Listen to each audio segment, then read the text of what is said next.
This is like wild. It's like Kill Bill meets John Wick meets Inglourious Basterds Nazi hunting.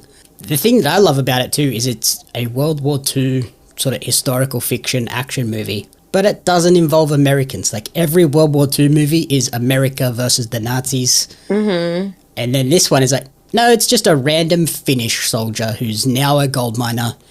Who destroyed a bunch of Russians at one point in his career and went so far off the deep end that they just considered him to be like a one-man show.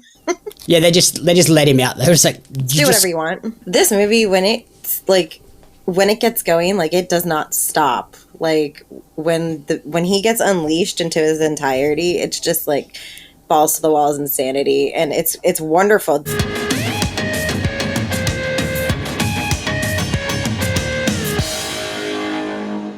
Welcome to the commentary booth, where we watch, and you guessed it, commentate on the week that was in movies and TV.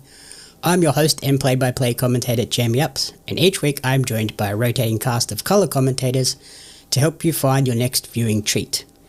This week I'm joined by an impact fee technician who lists their favourite movie as A Nightmare on Elm Street and favourite TV show as Golden Girls. Welcome back to the show, Corrina, the Bear Jew, Mabey. Oh, what? It's Inglourious Basterds. Oh. It's more Nazi hunters. Oh, Jesus Lord. It's been so long since I've Nazis. seen that movie. Oh my God. I can't with you. I cannot. I've caught the funk. Like, the funk hit my kid, and now my mom's got the funk, but I think she's almost over it, and now I'm starting to feel like I'm catching the funk, and it's just not a good time. But at least it's before the holidays. Knock it out early. Yeah, hopefully that means you won't get sick again, but just don't do what we do at my house, and like... pass it around to each other multiple pass it times. backwards and forwards over and over again. Like, I'm good, you're sick. I'm sick, you're good. God, Jesus Christ. Yeah. It's not pleasant. I'm over it. Somehow, though, when COVID happened, I was the only person in my house that got COVID. Like, I had a system, so maybe I should just, like, implement that system again or something. Yeah, get in your box and stay in your box. Yeah, like, kiddo would lay things in the hallway, and then she would text me and be like, okay, you can go get it now, and I'd open my door and sneak out and grab it like a fucking gremlin and get back in my room, and then I carry a spray. I had a whole can of like fucking spray, The Dettol spray. Yeah, and I'd spray the doorknob when I had to go to the bathroom. Like, I'd come out and I'd have it in my pocket. I needed a utility Crazy. belt. Righto, Batman. Calm down, Batman. Hey, it's fine. We're talking about a different kind of superhero today. Yeah, kind of. So this week, we are hunting Nazis. We're turning back the clock while ratcheting up the violence and absurdity as we refresh ourselves on Sisu ahead of its much-anticipated sequel, Sisu Road to Revenge. So for those that are unaware, Sisu is a film from 2022. It's a historical action thriller written and directed by Jalmari Helander, set during the Lapland War between Finland and Nazi Germany towards the end of World War II, where a legendary Finnish army commando turned gold prospector attempts to defend himself from being robbed and murdered by a SS platoon led by the infamously brutal and corrupt officer. The title of the film comes from a Finnish word described as stoic determination, grit, bravery, resilience, and hardiness that kind of only exhibits itself when someone is backed into a wall and that's their last option. So we watched this in 2022 when you were here, but I don't know how much of it you remembered, so we went back to rewatch it before the sequel. What did you think of Sisu? So now that I was not jet lagged when I rewatched this, because yes, that 16-hour time difference fucks with you when you have to go ahead of schedule and you fly through like all these time zones. So yes, Jamie decided that we should watch this as one of the first movies that we watched when I went and visited him for the first time, and I was like, because I knew you would pass out and not be that interested anyway, so I was like, I'm watching a movie I want to watch. Yeah, but the problem is I kept waking up every so often when something good would happen, and I'd be like, oh, this is awesome, and then I'd fall back to sleep, and I'd be like, wait, wasn't he just here? What happened? How did that? Never mind. I'm going to go back to sleep now. So yeah, I completely forgot about the first like 20 minutes of this movie. And anytime I describe this movie to anybody, I just tell them about the complete shit show afterwards. Yeah, the chaos that occurs about halfway through. Yeah. When it gets wild. I totally forgot that there was, like, the spoiler, that there was imprisoned women in this movie. Like, I completely forgot that they were part of the plot line until I was rewatching it. I was like, wait a second, were they in here originally? Like, so yeah, they didn't go back and re-edit and add that. So it was a great rewatch because now I was coherent, and I could properly appreciate the said madness that came out of this film. I remember watching it and just loving this one. It's awesome fun. Like, it's not what you expect. When I first heard about this movie, I was like, oh, this will be fine. But then, like, people started seeing it and talking about it online, being like, this is, like, wild. It's like Kill Bill meets John Wick meets Inglourious Basterds, Nazi hunting. The thing that I love about it too is it's a World War II sort of historical fiction action movie, but it doesn't involve Americans. Like, every World War II movie is America versus the Nazis. And then this one is like, no, it's just a random Finnish soldier who's now a gold miner. Who destroyed a bunch of Russians at one point in his career and went so far off the deep end that they just considered him to be like a one-man show. Yeah, they just let him out. They was like, do whatever you want. You go do what you do, and we'll make everything else work around what you've achieved. Yeah, because you're wild. The main character is Jorma Tamila, playing the character Atami Korpi. He's awesome. I can't wait to see sort of where he goes for the next one. Like, he's such a good character. He's so cool, and the fact that he has maybe like a whole like 5 lines in this movie is what's even cooler, because, like, while I was watching this movie, I completely thought that he was, like, a mute for, like, a good solid, he barely talks. Film. He doesn't have to really talk. Like, his entire aura is just so insane. But, yeah, when I was watching it, I was like, can he talk? Maybe he had his tongue cut out of his mouth. Like, when I first started rewatching it, I was like, oh, no, he just chooses not to say anything because he doesn't have to. I think it's, like, all the trauma that he's gone through. Like, obviously, when he was a soldier, he experienced some shit. Yeah. He did some shit. He saw some even more messed up shit. And then his family gets murdered, and he's just like, fuck this. I'm going off here. I'm just going to go and mine gold and try and mind my own business, and doing a pretty good job until he just randomly crosses paths with this SS troop who are filled with seemingly incredibly horrible people.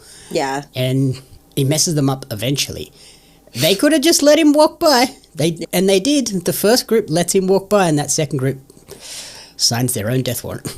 Yeah, and then it just completely, that's when, like, the chaos ensues. Like, this movie, when it gets going, like, it does not stop. Like, when he gets unleashed into his entirety, it's just, like, balls to the walls insanity, and it's wonderful. The cinematography in this was so cool. The kill sequences and like action sequences were so much fun. Really unique kills and stuff. Yeah, seamless shit, and the fact that they filmed it in such like a desolate kind of area, like it's crazy. The backdrop is fantastic. Like, it's just abandoned fields essentially of burnt rubble and towns that once were. So yeah, like you said, it takes a little while to get into it. It's split into 1, 2, 3, 4, 5, 6, 7, 8 chapters. And it's not until the very end of the second chapter where we get, like, the first kill, and holy dooly, does that first kill come out of nowhere and hit really hard when he just drives a hunting knife through a guy's face. Dude, that was insane. And it was just, like, you don't expect it, because he just looks like a raggedy old, like, guy, like, walking along with his, like, raggedy old dog, and I'm gonna put a disclaimer in here, side note, the dog doesn't die, so don't worry, everybody, because... Oh, they tease it a lot. They freak you out a lot. But please don't let that discourage you. The dog doesn't die, because if it did, I'd be really pissed and I wouldn't have watched this movie. Yeah, I hate movies where dogs die. Fuck people, but, like, if a dog dies, forget them, I'm out. But yeah, like, the kills and everything are awesome. What did you think of the sort of the chapter structure as well? That's the only thing I probably didn't like, but I have a problem with that anyway. Quentin Tarantino does that in a couple of his movies too, and it's very Kill Bill inspired. Yeah, so it's not my my cup of tea generally. Like, it's whatever, you know. But it doesn't take away from the movie. I just don't think it's kind of necessary. But I get why they do it. So, whatever. I don't know. I don't think it adds much because it's in chronological order. Like, the story just goes along no matter what. It's just kind of to highlight key moments. It's not like I watched, I can't remember what it's called now, but I watched a movie with Blake for a review. So it's on the podcast somewhere. I can't remember what it's called though. It's in chapter structure, but non-linear. So it like jumps, they're out of order. Oh no. So you start like chapter 3 and then chapter 1, and it works for that movie because it's like a mystery movie. Yeah. So it like jumps to here and then jumps back to here and gives you a little bit of context, which makes you think one way, and then it jumps to another chapter and then goes, oh no, what you were thinking is totally wrong, and twists it constantly, so you never really know who's the bad guy, who's the good guy in the situation. Whereas this just flows straight, and it's just there to highlight, like, here's him fossicking for gold, and now here's him encountering the Nazis and like giving you an insight into how bad they are. You get the first like kill, you get the crazy minefield sequence, which is just like there to kind of show how brutal this movie is going to get and how crazy these action sequences are going to be. And then you get the reveal of who Corpy is, what he's done in the past, and then you go, oh, these Nazis are screwed and they have no idea what's coming.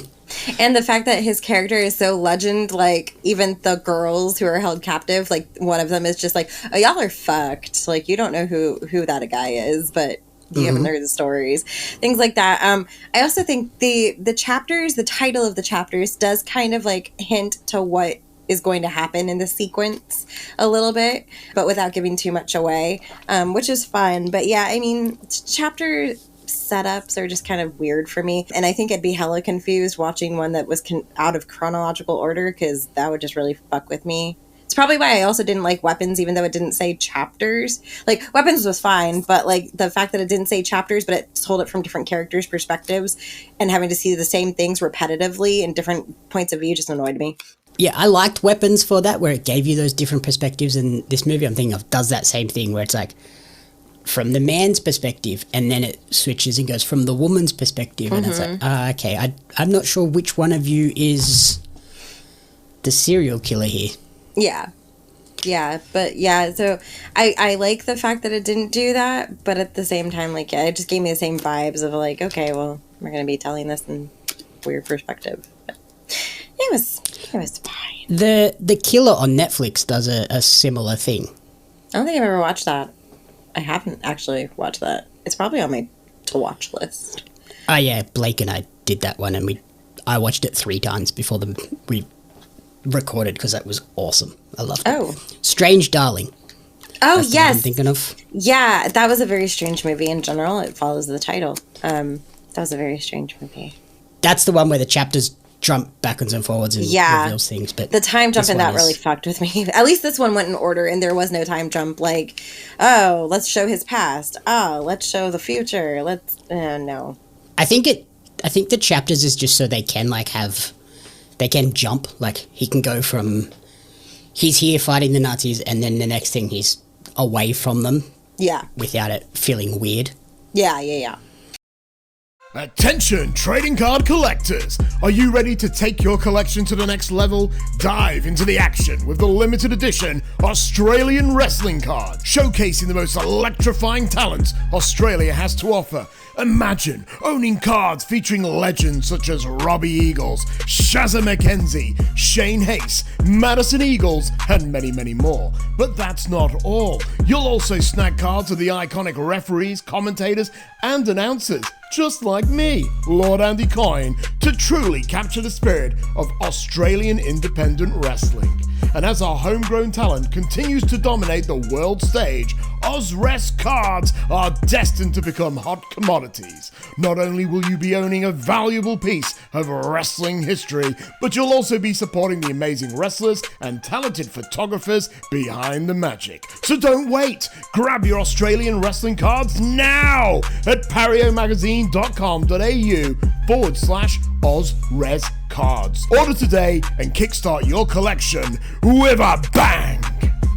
And then, yeah, like we said, the action sequences just get wild. And body parts flying everywhere, bloodbaths literally going everywhere.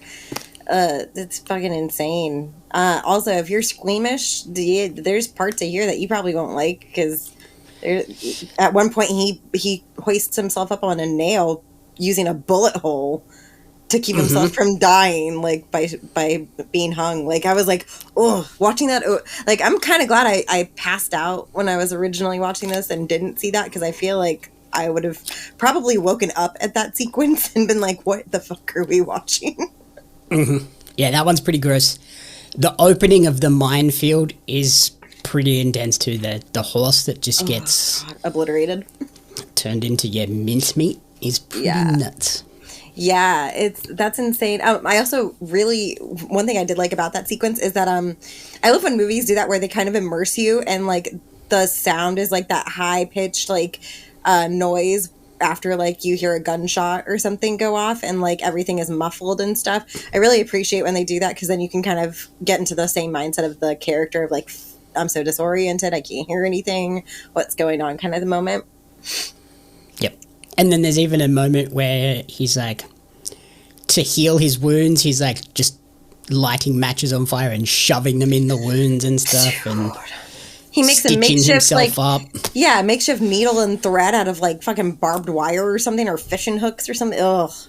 There are parts of this that just make you, and the fact that like he is supposed to be this like really old guy, like someone that you would like to be like your grandpa, doing that to himself is just even more wild. And you sort of get a clue that he's been through some stuff before we get to those moments too, when he, like, you see him without a shirt and you see all of the scars on him. You're like, what He's the seen heck some is shit. this guy? What's this guy been through? And then you sort of go, oh, okay, he's been through a lot. Yeah. Two other standout moments when the dogs, like the German shepherds, start hunting him down, and he way to escape is just I'm gonna set myself on fire and dive into a lake. Yeah, like, oh, okay, that seems totally rational. Well, it worked because the dogs aren't going to run at you when you're on fire, so you can keep running, and then he just dives into the water. Yeah, then he takes breath from a guy who he like slices the throat of. That was gnarly, like inhaling that person's oxygen after you slice their throat. Oh, so drags the Nazi soldier that is essentially told, like, if you don't jump in that lake and find him, I'm going to shoot you anyway. So the guy's like, okay, I guess I'll jump in the lake and see if I can find him. And then while he's down there, Corpy just grabs him, slits his throat, and then sucks the air out of the hole. It's like, holy cow. Oh, like, so that was probably like the grossest part for me. I can handle people like shoving things into their bodies over that, probably. I enjoyed it. It's gross. And then you mentioned sort of the surprise of the prisoners, the women. Mm-hmm. What did you think of that whole underscored element and storyline as well? They're fantastic. They're my favorite characters because they're so great. You feel you obviously you know what's going on with them, and you can see that they've just like kind of given up and everything like that, and then they just completely get like the best revenge. Like they take out the best revenge possible on them towards the end, and it's wonderful to see that whole thing come full circle for them.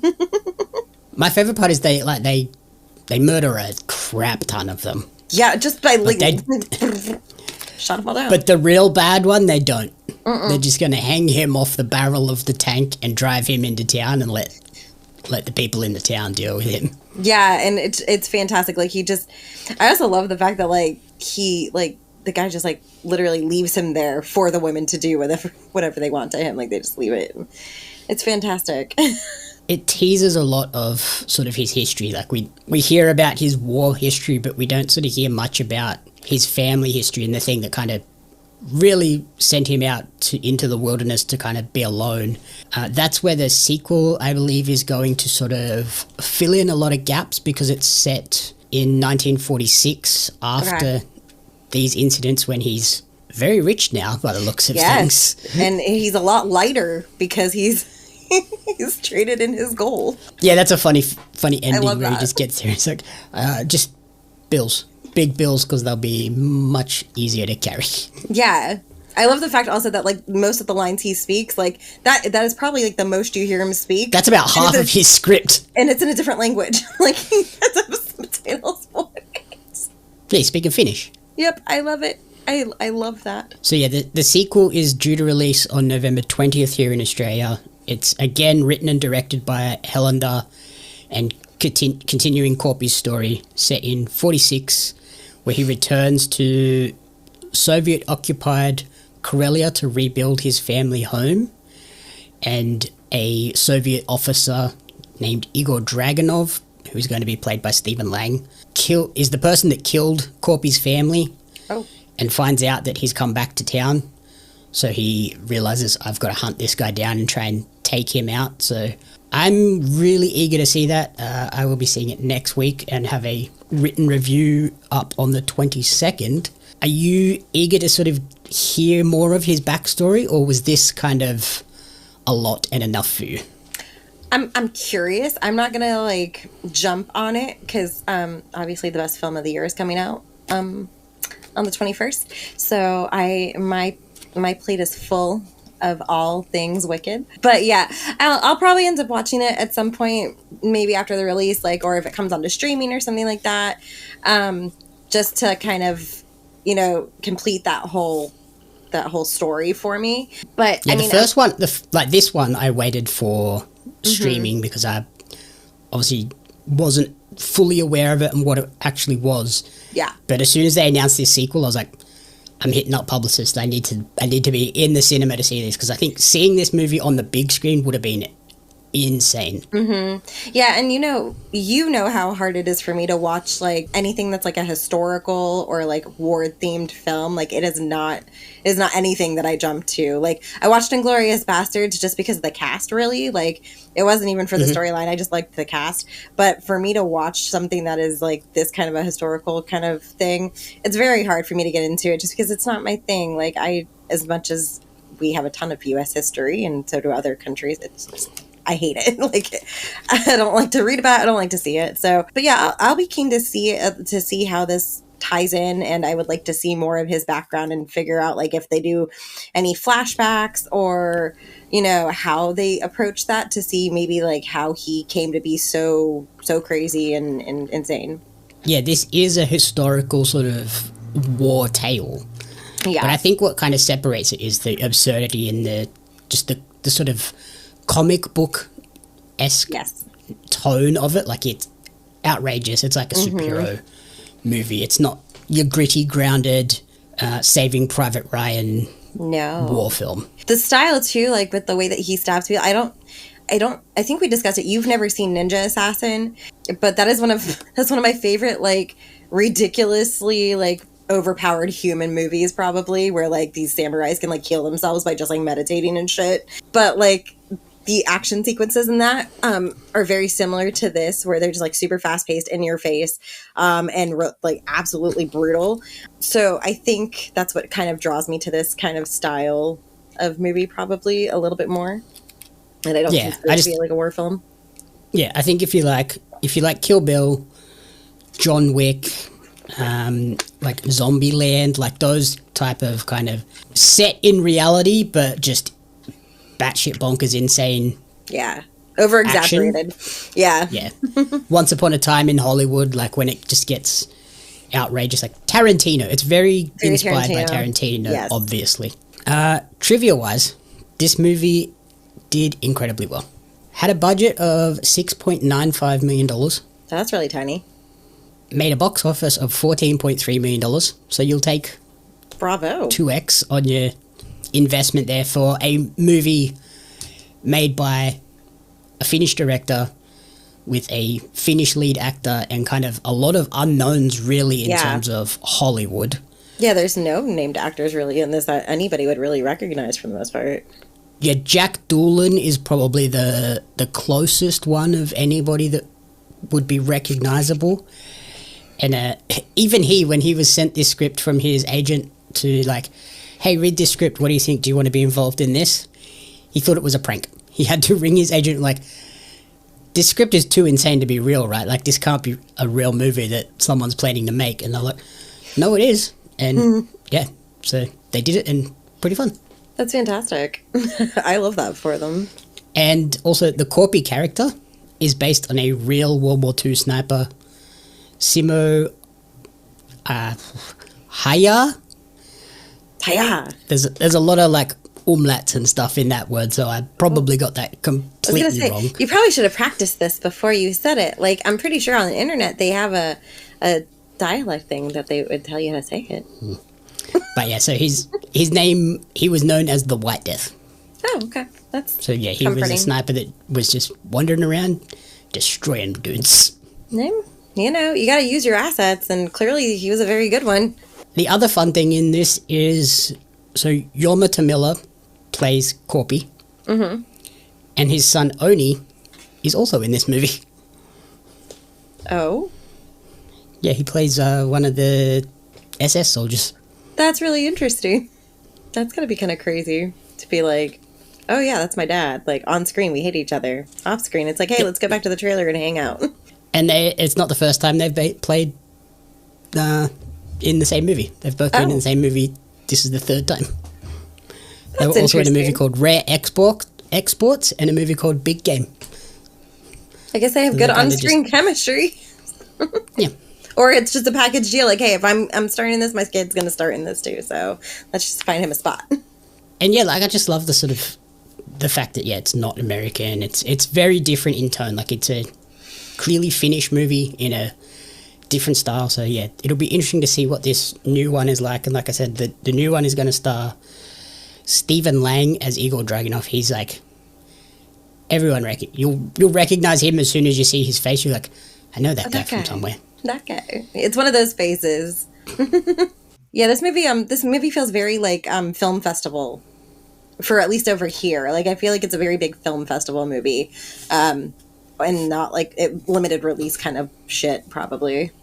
Yeah, I think this one was at like Sydney Film Fest or something when it first came out. But yeah, this new one is obviously banking on the word of mouth of that first one, and is going to be a wide release. So I'm keen for that. And I realized I'm in like full World War II Nazi movie mode at the moment. Cause you are.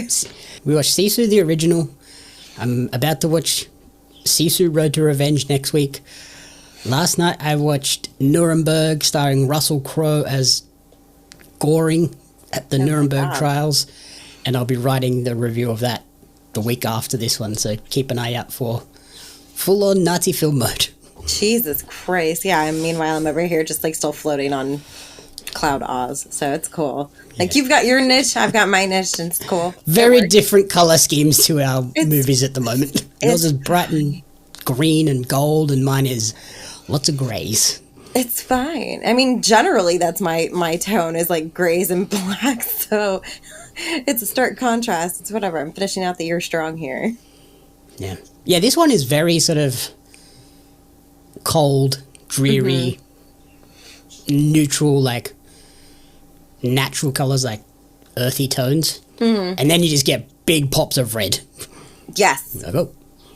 Yes. It's great. It's fantastic if you're wanting to watch just like a bunch of ridiculous kill sequences. It's right up your alley. Yep. So in terms of a rating for the week, what would you give Sisu? Sisu's probably like a solid like 4.5 for me, just because it's not my general movie that I get drawn to, but it's not badly done at all. It's fun. It was a fun rewatch for me because I only watched parts and bits of it, so I enjoyed it a lot more the second time around.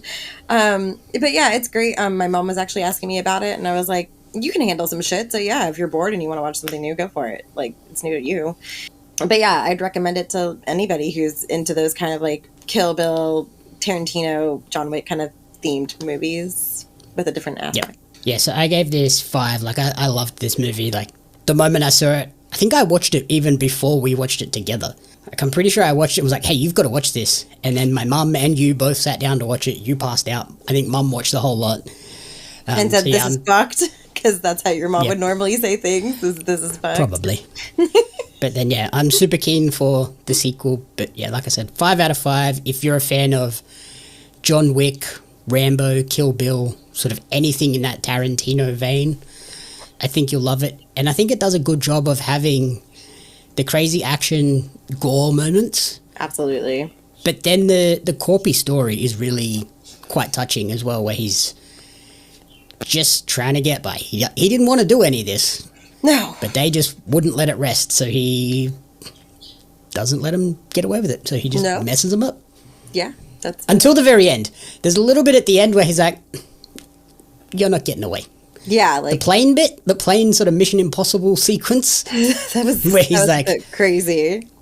I could just let this guy go, but no, fuck this guy. Yeah. He ain't getting away with this shit. No, and that was probably the only far-fetched part of this movie was, like, him, like, with his pickaxe, like, getting the plane and then, like, flying off through the air.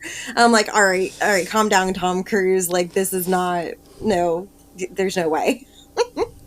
Yeah, everything else I could deal with. Like, yeah, that's pretty crazy. But that bit I was like, that's a bit much. But it's a bit of a stretch. I'm wondering if they lean more into the more realistic, gritty side of the new one, or if they go more crazy plane sequences. God, if it goes that second route, I'm kind of fearful of it then, because like the only reason why I tolerated that is because the kill sequences that came out of that like were fantastic. Like, I love the way he takes out the SS leader. It's fantastic. Like, that final kill scene is awesome.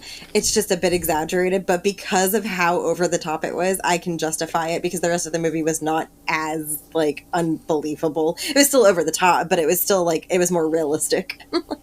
Yeah. The other, like, super over the top one is in the minefield sequence when he, like, lobs a mine like it's a hand grenade and it dunk lands square on the guy's head, just go poof. Yeah, like, who's throwing a hand grenade and it's landing directly on your target? Like, just, no. Well, it wasn't even a hand grenade. It was he dug up a landmine that somehow didn't go off. And then he just frisbees it and it just goes, doom. Yeah, like, aside from those two little things, like, the rest of it is actually pretty on point.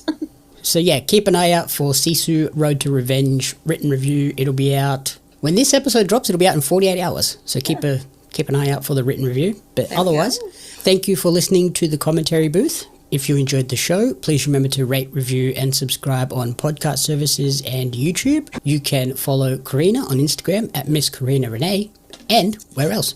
And at living_dead_books, which is my Bookstagram page now. Almost done with book 62 for the year. And I'm also listening to book 63, and book 64 is already lined up. So we're on track. Like, I started reading. You got 2 reviews out this week. I did. I got 2 reviews out this week. The second book to the duet that I reviewed earlier this week is actually going to be the next physical book that not physical, but next digital book I start reading. And I'm listening to another one.